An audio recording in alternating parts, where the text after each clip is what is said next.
अच्छा जी, अब हम करते हैं verification of A B transpose equal to B transpose A transpose. ये भी एक मेथड है, ठीक है। जब भी ए बी ट्रांसपोज लिखा हो ना, तो ये समझ ले एक फार्मूला कह रहे हैं ए प्लस बी होल का फिगर है, ठीक है। उसको हम खोलते कैसे हैं, पहले बी ट्रांसपोज आता है मल्टीप्लाई पे ए ट्रांसपोज आता है। आपने A transpose into B transpose नहीं लिखना, ये इसका लिखने का रूल है, ये आप याद कर लें, जेन में बिठा लें, इसको रट लें, क्रैम कर लें इसको, क्रैमिंग कहते हैं, क्रैमिंग रट लो इसको, इसको आप रट लें। मैथड नहीं रटना आपने, मैथड को सोल्व करना है आपने, ये फार्मूला रटना है, A B transpose is equal to B transpose into A transpose. A transpose into B transpose नहीं लिखना, ये हमेशा याद रखिएगा। ऑर्डर आगे पीछे किया तो वही बात है, A B does not equal to B A, तो ये काम हो जाएगा, तो ये आपकी सारी ख़राब हो जाएगी यहाँ पे। तो हमने वेरीफाई करना है कि इसको वाकई ये दोनों बराबर हैं कि नहीं है, तो हम चेक कर लेते हैं, क्या पता गलत हो, देखते हैं। अच्छा, ए और बी कोई भी टू मैट्रिक्स है, तो ए ट्रांसपोज बी ट्रांसपोज कैसे लेते हैं, पिछले लेक्चर में बताया हुआ, फिर आपको बता देता हूँ। रोज को कॉलम कर दें, कॉलम को रोज कर दें, समझ आ गई। रो को कॉलम कर दें, कॉलम को रो कर दें, ट्रांसपोज आ जाएगा। अब इसमें भी करके देखते हैं। ए बी दो मैट्रिक्स दिए है आपके पास, ये ए है ये बी है, ठीक हो गया। लेट्स लेफ्ट हैंड साइड से करते हैं, ठीक है। ए बी पहले मल्टीप्लाई करेंगे, फिर होल्ड का ट्रांसपोज ले लेंगे।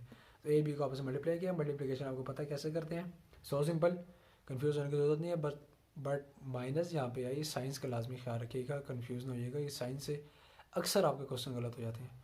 तो अब ठीक है, आप तेज़ करें, आप साइन को साथ गौर से करें, अपना हाथ बिठाएं कर तेज़ कर करके, ताकि आपको साइन से उलझने की ज़रूरत ना पड़े। सो ये आ गया आंसर 0620। अब मैंने क्या कहा था, ट्रांसपोज कैसे लेते हैं, जैसे ट्रांसपोज लेना हो ना, तो उसके मैट्रिक्स के साथ टी लगा देते हैं कि हमने इसका ट्रांसपोज लेना है। देखें होल ब्रैकेट के साथ टी है, यही यहाँ पे टी है, यहाँ पे भी टी है, यहाँ पे भी टी है, अभी हमने ट्रांसपोज लेना है, अभी लिया नहीं है, इसलिए यहाँ पे टी रहेगा। तो रो को कॉलम कर दें, कॉलम को रो कर दें। देखिए ये आ गया कॉलम 02, ये 02 इधर आ जाएगा, 6 इधर आ जाएगा, 60 ये कॉलम है, इसको हम रो कर देते हैं। देखें 0260, 002 इधर, 60 इधर, ठीक है। ये ट्रांसपोज जहाँ से टी हट गया, इसका मतलब ये है कि ट्रांसपोज हमने ले लिया, ये ट्रांसपोज्ड मैट्रिक्स है। राइट हैंड साइड करते हैं, B transpose into A transpose. पहले हमने क्या लिया, बी दोनों का ट्रांसपोज ले लिया, पहले ए का ट्रांसपोज ले लिया, बी का पहले ले लें, कोई मसला नहीं है, सेपरेट वैसे भी किया हुआ है। मल्टीप्लाई अलबत्ता बी को पहले रखना है आपने, ठीक है। ए ट्रांसपोज ले लिया, ये आ गया, बी ट्रांसपोज लिया तो ये आ गया। अब दोनों को मल्टीप्लाई कैसे कराना है, बी पहले आएगा, ए बाद में आएगा। ये नहीं कि आपने बाहर लिखा है बी ए, अंदर आपने ए पहले रख दिया, बी बाद में रख दिया, नहीं ऐसा नहीं करना। जैसे आपने लिखा हुआ है, अंदर भी आपने मैट्रिक्स भी आपने वैसे ही रखने हैं, ठीक हो गया। बी ए, बी हमारे पास क्या था, 1 - 2 3 0, देखिए 1 - 2 3 0, ये पहले है और पहले ही आएगा। अगर आपने यहाँ पे किया, फिर वही बात है, A B does not equal to B A, तो ये सारा क्वेश्चन गलत हो जाएगा आपका। बी पहले रखा, ए बाद में रखा, मल्टीप्लाई कराया आपस में, सिंपल मल्टीप्लिकेशन, आपको पता है मल्टीप्लाई कैसे करना है। तो हम थोड़ा सा पेस अप जाएंगे, पेस कर गेन करेंगे आप, तो थोड़ा पेस के साथ आपको लेक्चर दूंगा, ताकि थोड़ा सा लेक्चर है ना जरा जल्दी कवर हो जाए, क्योंकि ये सारे हमने पीछे रूल किए हुए हैं। सॉरी। सो अगर ये मैं बार बार करता हूँ, तो फिर तो लेक्चर कंप्लीट ही नहीं होगा ना, फिर तो मैं लेक्चर में से मल्टीप्लाई करता रह जाऊँगा। थोड़ा सा पेस अप करते हैं चीज़ों को। सिंपल मल्टीप्लिकेशन, आंसर क्या आ गया, 0260, दोनों बराबर हैं 10, A B transpose is equal to B transpose A transpose, ठीक है, ये आपने याद रखना। अब आ जाते हैं जी हमारे एक्सरसाइज 1.4। सॉरी, थोड़ा सा गला ख़राब है, माइंड ना कीजिएगा। Which is following product of matrix is confirmable for multiplication, ठीक हो गया। ये कंफर्मेबल फॉर मल्टीप्लिकेशन, ये मैंने आपको पहले ही बताया था, ये आपने कैसे करना है, पिछले लेक्चर में ये दिया हुआ, ये कि प्रोडक्ट किसी का मल्टीप्लाई कराना हो तो कैसे करते हैं, फर्स्ट वाले का कॉलम दूसरे वाले की रो से बराबर होना चाहिए। 2 कॉलम है 2 रोज है, मल्टीप्लाई हो सकते हैं, ठीक है। मैंने पीछे बताया हुआ आपको ऑर्डर, मतलब कि ये है 2/2, ये है 2/1, 2/2/1, लास्ट वाले पहले वाले का लास्ट, दूसरे वाले का पहले वाला, ये अगर ये दोनों मैच हो रहे हैं तो ये क्या होगा, कन्फर्म फॉर मल्टीप्लिकेशन। अगर आपको नहीं आता तो पिछले लेक्चर में लाजमी जाके देखें, यहाँ से फिर ही बता देता हूँ यहाँ पे आपको, for multiplication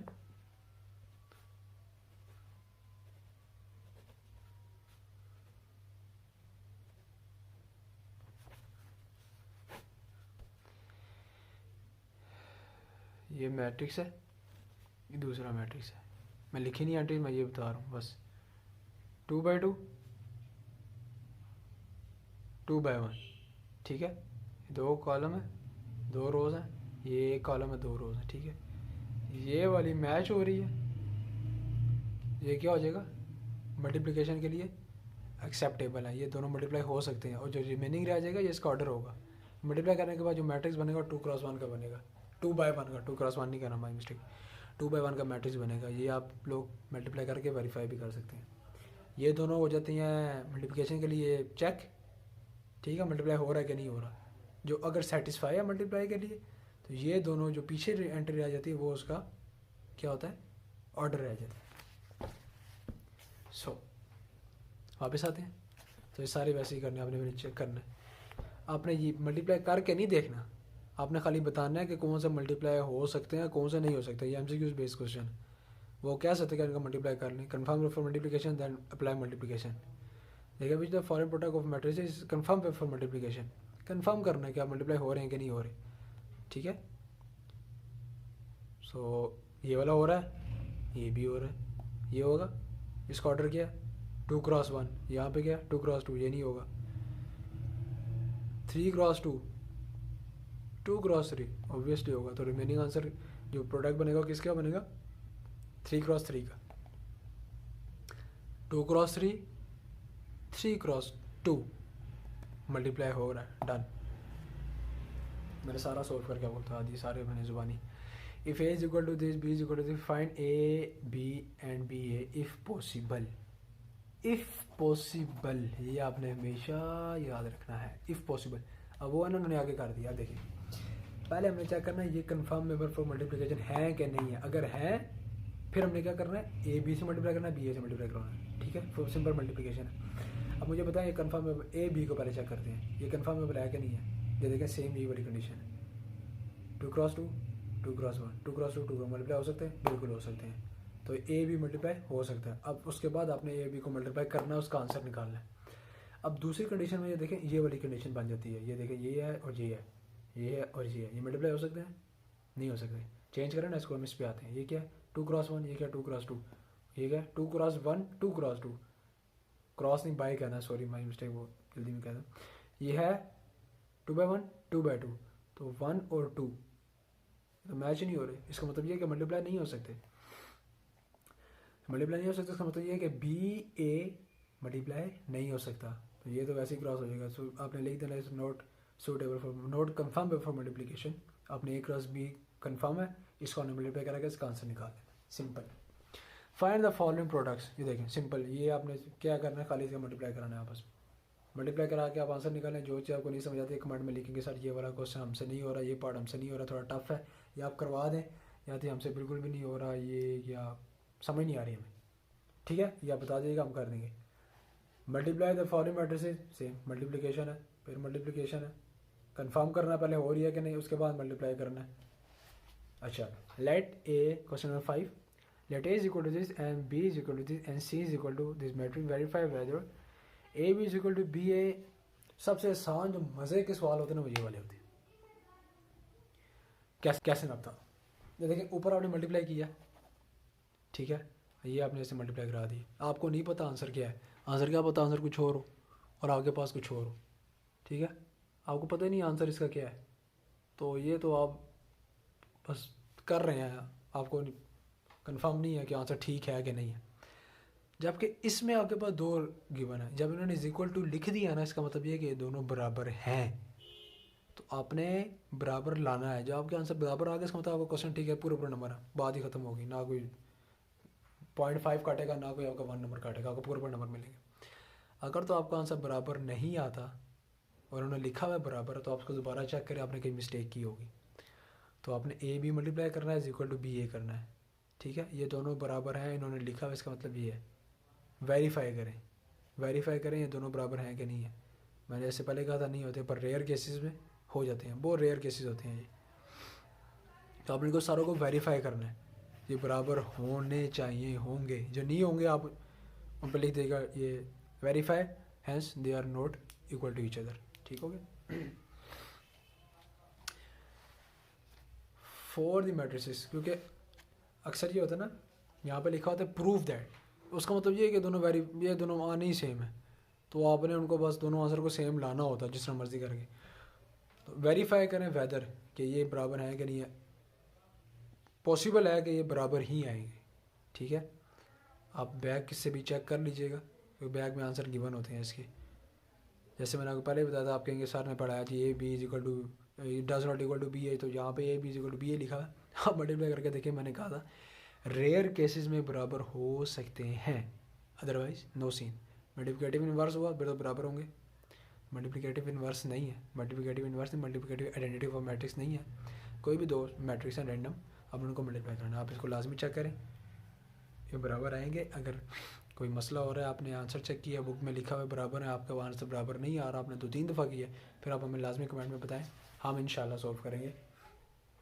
step by step, एक एक स्टेप करके बताएंगे, ताकि आपकी जो क्यूरी आपको जहाँ मिस्टेक कर रहे हैं आप, वो आपकी क्लियर हो जाए। For the matrices A is equal to this matrix, B is equal to this and C is equal to this, verify that. फिर आपने वेरीफाई करना है, A B transpose equal to B transpose A transpose, हमने पीछे भी किया हुआ example में, वैसे ही है। मैट्रिक्स चेंज होंगे पर ये आंसर वैसे ही होगा, मेथड वही होगा, सारी वैल्यू चेंज होगी, ठीक है। ये दोनों बराबर आएंगे, ये देखिएगा आप, ये ना हो कि आप बराबर लेना होगा वो सर ये बराबर नहीं आ रहा, बुक के पीछे चेक कीजिएगा, वहाँ पे बराबर लिखा हुआ तो आप कहेंगे यहाँ पे, बल्कि इसका मेरा ख्याल है इसका आंसर भी नहीं होता। 1.4 का क्वेश्चन 5 चेक करें, इनका आंसर नहीं होता, जो इज इक्वल टू में आते हैं ना वेरिफिकेशन या प्रूफ वाले, तो इनके आंसर बुक के पीछे नहीं होते, क्योंकि इनका आंसर तो आपके सामने ही दिया, बस ये एक्सरसाइज में दिया। ये देखिए एक्सरसाइज 1.4 क्वेश्चन नंबर 1, 2, 3 एंड 4, ये देखिए 5 क्वेश्चन आई नहीं, ना 5 है ना 6 है। ऐसे मतलब ये है कि ये सारे आंसर जिन्होंने लिखे हैं क्वेश्चन सब ठीक हैं। A B is equal to B, A answer आएगा, ये वाला आंसर आएगा, ये सारे आंसर इक्वल टू दिस आएंगे, आपने सोल्व करके देखने हैं। ये नहीं कि आपने काटा लगा दें सारे बराबर नहीं आ रहे, आएंगे बराबर, वेरीफाई करना है आपने इनको, ये भी बराबर आएंगे। B C transpose equal to C transpose B transpose, ये वही फार्मूला है, खाली हमने क्या किया, जो बाद में आता ट्रांसपोज वो अपने ट्रांसपोज खोलने के बाद वो पहले लिख देते हैं, ठीक है। वही सिंपल चीज़ है, बस उन्हें बी की जगह सी कर दी, सी की जगह और ए की जगह उन्होंने बी कर दी। अच्छा, नेक्स्ट में हम जाएंगे मल्टीप्लिकेटिव इन्वर्स ऑफ मैट्रिक्स। जैसा मैं पहले भी गलती से मैंने पिछले लेक्चर में मल्टीप्लिकेटिव आइडेंटिटी की जगह मल्टीप्लिकेटिव इन्वर्स बोल दिया था, तो इन्वर्स ये होता है मल्टीप्लिकेटिव इन्वर्स ऑफ मैट्रिक्स। उसका हम कहते हैं फर्स्ट है determinant of are 2x2 matrix, determinant हमें लेना है, डिटर्मिनेंट को मॉड भी कहते हैं अक्सर। अब ये मैट्रिक्स है सिंपल, उन्होंने अल्फ़ाबेट के थ्रू समझाया हुआ ताकि आप कंफ्यूज ना हो, ए बी सी डी, ठीक हो गया। Be are 2x2 square matrix, the determinant of it denoted by A mod is defined as, A mod कहते हैं, ए डिटर्मिनेंट कहते हैं, ए मॉड वैसे हम कह देते हैं, तो ए मॉड भी आप कह सकते हैं। तो जब भी किसी का ए मॉड लेना हो तो उसकी जो ब्रैकेट होती है ना मैट्रिक्स की, वो सीधी लाइन पे आ जाती है। मैंने ए मॉड पहले भी लिया होगा, किसी क्लास अगर में पढ़ा हो तो आपको पता हो। ये देखें जिस तरह ये है ना, सीधी स्ट्रेट लाइन आ जाती है, मतलब ये है कि आपने इसका मॉड लेना है, या तो आप ऐसे लिख दें या तो आप determinant D E T A लिख दें मतलब कि mod A is equal to D E T A, मतलब डिटर्मिनेंट ऑफ ए ये लिख सकते हैं, और डी ई टी वाले लिख के आप ऐसे कर दें इसको, या तो आप सिंपल ऐसे कर दें, ठीक है। डी ई टी लिखेंगे ऑफ ए, फिर आपने ये नहीं बनाना, फिर आपने ब्रैकेट सिंपल मैट्रिक्स ही बनानी है। अगर सिंपल मॉड आप बनाएंगे तो फिर आपने ये बनाना है, वो आपने क्या करना है, ए डी से मल्टीप्लाई होता है, सी बी से मल्टीप्लाई होता है, समझ आ गई। ए डी से मल्टीप्लाई होता है, सी बी से मल्टीप्लाई, मतलब डायगोनल मल्टीप्लिकेशन होती है, बी से माइनस का साइन आता है, ये ऐसे हम लेते हैं मॉड, ठीक हो गया। एग्जाम्पल आगे एग्जाम्पल समझाते हैं आपको। Let B is equal to 1 3 minus 2 1, ये आप जो अक्सर इस तरह के काफ़ी सारे एमसीक्यूज होंगे, इसका मॉड बताएं क्या, इसका मॉड बताएं क्या, इसका मॉड क्या, ये मॉड इसका क्या, इसका क्या है, और आगे इसके थ्रू एक और आगे से क्वेश्चन निकलते हैं। सो बी की हमारे पास ये मैट्रिक्स है, बी का मॉड लेंगे, मॉड क्या होगा, मॉड बताएं क्या होगा, इसके इससे देखिए बताएं 1 into 3 minus 2 into 1, 1 into 3 minus 2 into 1, तो ये क्या आ जाएगा 5 इसका मॉड आ गया। अब इसका मॉड लेंगे 2 3 6 1, ये देखें then determinant of m is equal to 2 3 minus 1 into 6 into 3। ठीक हो गया। अच्छा जब तक आपके पास ये है ना, या आप ये अब सीधी लाइन डाल देंगे ना, इसके पहले आप डिटरमिनेंट ना लिखें तो बेहतर है, आपने डिटरमिनेंट नहीं लिखना। डिटरमिनेंट लिख के आप सिंपल मैट्रिक्स लिख सकते हैं। जब अगले स्टेप में जाकर डिटरमिनेंट हटा दें, क्योंकि आप उसमें डिटरमिनेंट ले रहे हैं तो लिखने की जरूरत नहीं है। लिखते आप तब बने जब तक आपने लिया ना हो। इसमें ट्रांसपोज था, ट्रांसपोज ब्रैकेट के ऊपर तब तक था जब तक आपने नहीं लिया था। आपने ट्रांसपोज ले लिया था, आपने लिखने की जरूरत नहीं है। अब डिटरमिनेंट से आगे आता है singular and non singular matrix. अब सिंगुलर और नॉन सिंगुलर क्या होती है, एक और नई टाइप आ गई है जी। अच्छा सिंगुलर मैट्रिक्स वो होती है, अंग्रेजी में लिखी, उर्दू में बताया तो मैं सिंपल, अगर आप समझ सकते हैं, उर्दू स्पीकर है। मॉड 0 आ गया, सिंगुलर मैट्रिक्स होगी, सिंपल सी डेफिनेशन है। अगर डेफिनेशन आ गई तो आप याद भी कर लें। स्क्वायर मैट्रिक्स ए मॉड हमेशा स्क्वायर मैट्रिक्स का होता है, ये याद रखिएगा। A square matrix A is called singular if the determinant of A is equal to 0. That is mod A is equal to 0. Mod A जो होगा वो 0 हो जाएगा। For example A is equal to 1 2 0 0। ठीक है, इधर से देख के आपको नज़र आ रहा होगा 1 will be multiply with 0 and 0 will multiply by 2. So 1 into 0 and 0 into 2 will always be 0. See, is a singular matrix since determinant 1 into 0 minus 0 into 2। Example को सोल्व करके दिखा दिया, क्या आ जाएगा, 0 आ जाएगा। And the square matrix A is called non-singular matrix if the determinant of A is not equal to 0, that is not equal to 0। जैसे हमारे पास ये है, यहाँ पे 5 है, अदर देन कोई भी वैल्यू 0 होगी, अदर देन 0, तो क्या होगा हमारे पास, नॉन सिंगुलर होगा। जब 0 आएगा हमारे पास सिंगुलर मैट्रिक्स हो जाएगा। अब इसको जेब में रखना, यहीं से भी आगे क्वेश्चन सोल्व होते हैं, सिंगुलर और नॉन सिंगुलर के भी, इसी के कंसेप्ट पर भी आगे क्वेश्चन आते हैं। Adjoint of a matrix, adjoint of a matrix कैसे लेते हैं ये अब याद रखिएगा, डिटरमिनेंट और इसको कंफ्यूज नहीं करना आपस में। Adjoint of a square matrix A is equal to A B C and D is obtained by interchanging the diagonal entries and changing the sign of other entries।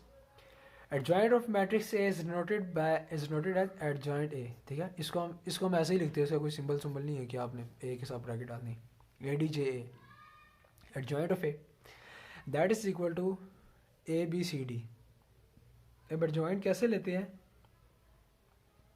A और D की जगह change करनी है, B C के sign change करने हैं आपने, इसकी जगह चेंज कर दी, इन दोनों के साइन चेंज कर दी।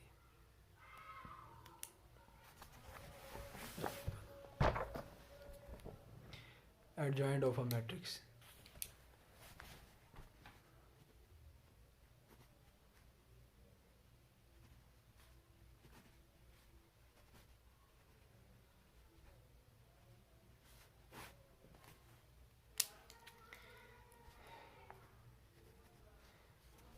Adjoint of A is equal to adjoint of, simple से समझा देता हूँ आपको, 1 2 3 4। ठीक हो गया, मैंने साइन उसमें कोई यूज़ नहीं किया, ठीक है, विदाउट साइन है। तो एडजॉइंट ऑफ A क्या हो जाएगा, 4 -2 -3 1। समझ गए, इन दोनों की जगह चेंज हुई है, इन दोनों आपस में रिप्लेस हो जाते हैं और इन सारों के साथ नेगेटिव साइन आ जाता है। अगर यहाँ पे कोई नेगेटिव साइन होता, फॉर एग्ज़ाम्पल यहाँ पे है हमारे पास -3 -2 1 और यहाँ पे हम 4 लिखते हैं, चलिए। तो ये क्या बनेगा, 4 2 -1 और -3। क्यों, -2 माइनस पहले लगाना, ये -2 ये क्या हो जाएगा, कैंसिल होकर प्लस हो जाएगा। ठीक है, आपने याद रखिएगा, ये ना हो कि माइनस लिखे आप उसको माइनस ही लिख दें, माइनस आपने साथ लगाना है, इसका मतलब ये जो उसके साथ माइनस होगा वो तो कैंसिल हो जाएगा, वो प्लस में कन्वर्ट हो जाएगा। तो ये आप लाजमी जहन में बात रखिएगा। टाइम में थोड़ा रहेगा हमारे पास, को इस तरह फिनिश करके इसको एक्सरसाइज तक ले जाते हैं, मुझे लग रहा मुश्किल हो जाएगा। चलिए लेट्स सी कहाँ तक हम जा सकते हैं, हमें थोड़ा सा टाइम है, तो आप लेक्चर भी थोड़ा रखते हैं कि आप ज़्यादा लंबा होगा तो आप भी कहेंगे यार इतना लंबा लेक्चर कैसे सुने, अब थोड़ा 30 मिनट्स का lecture is enough for you guys, 30-35। अच्छा, इफ़ ए का जॉइंट ये लिखा है बी का, या आप कुछ भी मैट्रिक्स लेके ना उसका भी जॉइंट ट्राई करिएगा। देखिए यहाँ पर उन्होंने काफ़ी डिफरेंट एग्जांपल ली हुई है समझाने के लिए आप लोगों को, ठीक हो गया। Multiplicative inverse of a non singular matrix. अब नॉन सिंगुलर मैट्रिक्स का मल्टीप्लिकेटिव इनवर्स कैसे लेते हैं, ये पूरा प्रोसीजर है। ये देखिए थोड़ा सा लंबा है, पर ये मेरा ख्याल है ये आगे इनवर्स का है, ये थोड़ा सा ही है अब इसे मसले की बात नहीं। अच्छा, जैसे कि आपको पता है A B is equal to B A is equal to क्या होता है, आई होता है। देखिए that A B is equal to non singular matrix, non singular क्या होता है, इसका मॉड क्या होता है, जीरो नहीं होता।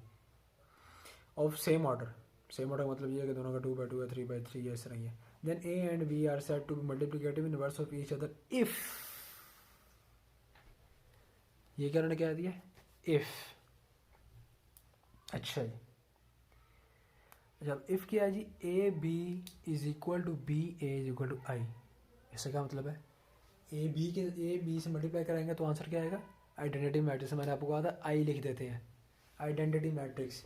बी ए से मल्टीप्लाई करेंगे आंसर क्या आएगा, आइडेंटिटी मैट्रिक्स। अगर तो आइडेंटिटी मैट्रिक्स आंसर आता है तो ये multiplicative inverse of a non singular matrix होगा, जो अगर नहीं आया फिर नहीं होगा।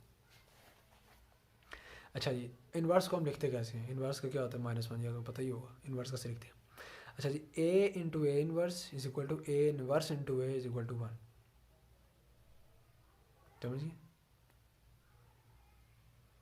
Multiplicative inverse A into A inverse is equal to A inverse into A is equal to I. Inverse of a matrix is possible only if matrix is non singular. अब inverse कैसे लेते हैं वो तो अपने लिखना आपको आता है ना, इनवर्स लेते कैसे वो आगे लिखा है, inverse of matrix using adjoint. So inverse तो सिंपल अगर लें 5 का क्या इन्वर्स होगा, 1/5, उसका आंसर क्या आएगा, 1 आता है, तो ये इन्वर्स होता है। सिंपल अगर अल्फाज में आप कहें तो ये इसका इन्वर्स क्या, इसका इन्वर्स ये। अब मैट्रिक्स का इन्वर्स कैसे, ये पूरा आगे स्टेप है जो कि मुझे मुझे अगली वीडियो में समझाना पड़ेगा, क्योंकि थोड़ा सा लेंथी है, वो सॉल्व करके एक एक स्टेप बताना पड़ेगा। बस अब यहाँ तक याद रखें कि inverse of a matrix multiply with the same matrix is equal to identity matrix. मतलब एक मैट्रिक्स है उसका मल्टीप्लिकेशन उसी के इन्वर्स के साथ हो रहा है, तो जाहिर है आंसर क्या आएगा, आइडेंटिटी मैट्रिक्स 1 आता होता है, तो ये आइडेंटिटी है, मतलब 1 1 0 0 आएगा, इस तरह आएगा आइडेंटिटी मैट्रिक्स, ठीक है। वैसे आप मल्टीप्लाई करें तो 1 ही आएगा, तो ये मैट्रिक्स का कंसेप्ट है, तो मैट्रिक्स कंसेप्ट में हमेशा आइडेंटिटी मैट्रिक्स आएगा। आइडेंटिटी मैट्रिक्स आप ये देखें आगे उन्होंने एग्जांपल दी है, उन्होंने सॉल्व भी किया हुआ है। तो आप अच्छे, आप अगर माशाल्लाह लाइक बचे हैं, अगर आप पहले वीडियो देख रहे हैं, नेक्स्ट लेक्चर आने से पहले अगर ये आप सॉल्व करके मुझे कमेंट में बताएंगे कि सर हमने कर ली, हमारा आंसर आ गया, तो आपको शाबाशी मिलेगी आपके नाम के साथ। तो आप इसको लाजमी खुद ट्राई करने की कोशिश कीजिएगा, अगर होता है तो। नहीं हुआ तो आप हमें कमेंट में बताइए, सर हमने ट्राई किया तो हमसे नहीं हुआ। तो जो आपको जो सब स्टेप समझ नहीं है वो मेंशन कर दीजिएगा, ताकि हम उसको थोड़ा सा जितना ब्रीफली इतना ईजी हो गया समझा सके समझा देंगे आपको, ठीक है। बस हो रहा था आज हम जल्दी करके 1.5 तक पहुंच जाएंगे, पर यह कि 1.5 थोड़ी सी लंबी हो जाएगी, ठीक है। तो लेक्चर नंबर 5 को हम यहाँ पे कंक्लूड करते हैं, multiplicative inverse of a non singular matrix पे। अब आगे हमने इनवर्स कैसे लेना है इंशाल्लाह हम नेक्स्ट वीडियो में इसको डिस्कस करेंगे। तो अभी तक फिर से मैं ये कहूँगा कि चैनल आपने सब्सक्राइब नहीं किया, सब्सक्राइब करें, लाइक करें, हम दोस्तों के साथ शेयर करें, ताकि जो चीज़ आपको फ़ायदा पहुँचा रही है आपको दोस्तों को भी फ़ायदा पहुँचाए। जो चीज़ आपको नहीं समझ आती आप वो लाजमी हमें कमेंट में बताएं। जैसे मैंने आपको बहुत दफ़ा मेरे ख्याल हर लेक्चर में कहता हूँ, कमेंट करें, हमें शर्माए मत। क्लास में तो ये ना अक्सर बच्चे शर्मा जाते हैं कि नहीं सर देख रहे हैं, मैडम देख रही हैं, बच्चे क्या कहेंगे, मैंने क्या दिया तो बच्चे कहेंगे वो इसको ये नहीं पता। तब कमेंट में तो किसी को नहीं पता ना कौन है कि क्या कर रहा है, हमें कमेंट में लाजमी बताएं। हम आपके लिए हम सारी क्यूरीज़ को एक दफ़ा इकट्ठा करके आपके लिए एक सेपरेट वीडियो बना लेंगे, सेपरेट वीडियो बनाएंगे कि ये क्यूरी ऐसे है, इसका आंसर क्या है, ये कैसे सॉल्व होगा, इस तरह आपको सब डिटेल से इंशाल्लाह सब समझाएंगे।